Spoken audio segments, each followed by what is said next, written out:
Hey, this is Joe Price. I just wanted to explain how you can help with this project. We're going to be doing two things at once. We'll be helping the Tacoma Community Project connect families to the bigger tree, and we'll also be evaluating some hints that Family Search has created that it's not sharing on its website because they're of lower quality. But I found that these hints can be really fun to work with. They're difficult, and so you have to be really careful as you're working with them. But that's why we're doing this as a little pilot to see what the user experience might look like. So let me show you how this works. And so here I am in the Google Sheet. And as always, I just put my name down for a few.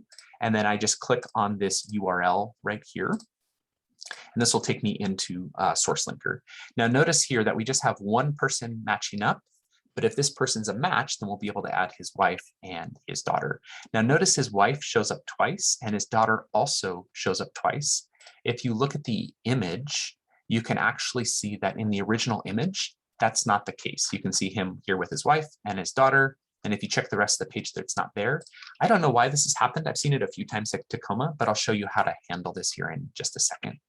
Now, one thing we can check right away is we could, let's just see how common his name is really quick. This can be a really fast way to see like how likely it is that there might be another person with the same name.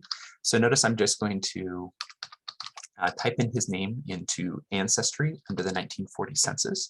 And Ancestry allows you to adjust how broad these are so that you can maybe see all the possible things.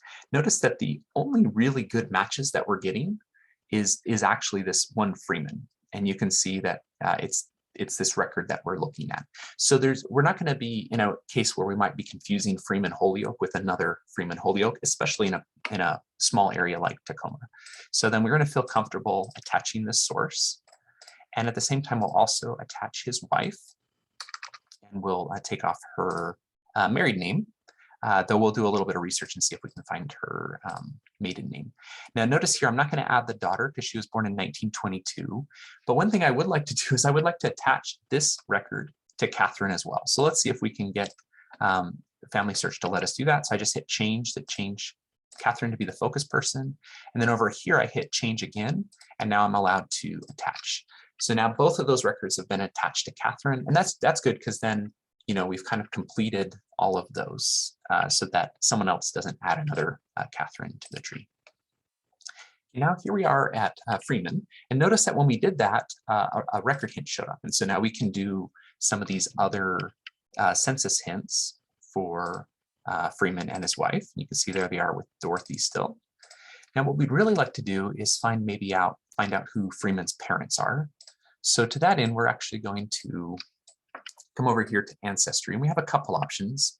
We can click on Family Trees. We could also look through the records and see if there's one that has Freeman with his parents.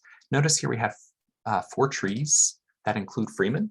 And the nice thing is that one of them includes his parents and one of them includes his spouse. Now, whenever you're using a public member tree, you want to use kind of your judgment and discernment about whether the information is correct. But you can see that actually both these public trees have the same birth date, the same death date, and it's just interesting that one of these has the wife and one of these has the parents. So what I would do at that point is I would bring the information over about his parents. Now the nice thing is I already knew some things about his siblings, and so I could bring that information over. Let's just do his dad. Now I'm not going to show this in the video because sometimes each one of these could take 10, 15 minutes where I'm bringing stuff over.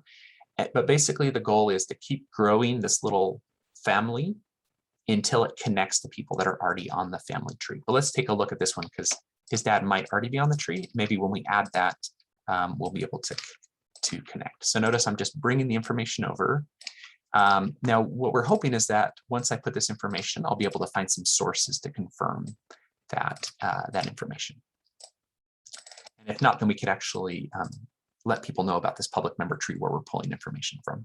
So notice that once I put in that information, I actually got this tree match that has perfectly matched information. So I'm going to click there. And so now I've just connected with someone who's on the tree. And let's see what else we know about this individual. Let's see if I can here we go. So actually, John was just kind of sitting there all by himself. Now what I could do is maybe do the same thing for his wife. where, if I put this information in, then I might be able to put in her parents. So really what I want to do now is just keep expanding out, look for sources that I can attach to confirm the information that I add. But really what we're doing is we're using information from a public member tree to help us expand what is here on the family tree. And then once I'm done, I'll put a 1 because this record hint was correct. And then here I'll put a 1 once I've connected. And if you can't connect, you just put a 0. So you can look at some of these others. Here's one where I put a 0 on the hint. So let me just show you what these look like. These are really helpful when you mark them as 0 because it helps us know that it wasn't a match. You can see that actually over here, you can see that the wife's name was matching. What I did is I was able to go in and look at this family and look at them in multiple records and see if there's any evidence that there was an Alpheus in the family. And in this case, I determined that there wasn't. The other thing that will happen sometimes is a 0.5, in which case I just wasn't sure. Like there was some information that maybe seemed to match, but there was other information that didn't. So this is one where, there's just a conflict between Joel and Jim.